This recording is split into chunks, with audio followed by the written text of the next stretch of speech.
സ്വർണവിലയില് വീണ്ടും വർധനവ്. ഇന്ന് 1,18,640 രൂപയാണ് പവന്റെ നിരക്ക്. 1,17,520 രൂപയായിരുന്നു മുൻനിരക്ക്. 1,120 രൂപയാണ് ഒറ്റ ദിവസം കൊണ്ട് വർദ്ധിച്ചത്. ഗ്രാമിന് ഇന്ന് 14,830 രൂപയിലാണ് വ്യാപാരം പുരോഗമിക്കുന്നത്. ഇന്നലെ 2 തവണയാണ് നിരക്കില് മാറ്റമുണ്ടായത്. രാവിലെ 1,18,320 ആയിരുന്നു പവന്റെ നിരക്ക്. രാജ്യാന്തര തലത്തിലെ നിരക്ക് വർധനയായിരുന്നു കേരളത്തിലും പ്രതിഫലിച്ചത്.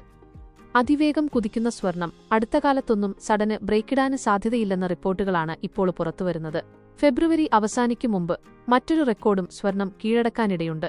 ഓരോ ദിവസവും പുത്തന് റെക്കോർഡുകള് കീഴടക്കുക എന്നതാണ് നിലവിലെ സ്വർണത്തിന്റെ രീതി. വിലയില് ഇടിവ് സംഭവിക്കാറുണ്ടെങ്കിലും ആശ്വാസത്തിനുള്ള വക ഇനിയും ലഭിച്ചിട്ടില്ല. സ്വർണം വാങ്ങിക്കാന് കാത്തിരിക്കുന്നവര് അവസരം പ്രയോജനപ്പെടുത്തണമെന്നാണ് വിദഗ്ധരുടെ പക്ഷം. കാരണം വരാനിരിക്കുന്നത് വമ്പന് കുതിപ്പാണത്രേ. US-ഇറാന് സംഘർഷം തന്നെയാണ് നിലവില് റെക്കോർഡ് വിലയിലേക്ക് കുതിക്കാന് സ്വർണത്തെ പ്രേരിപ്പിക്കുന്നത്.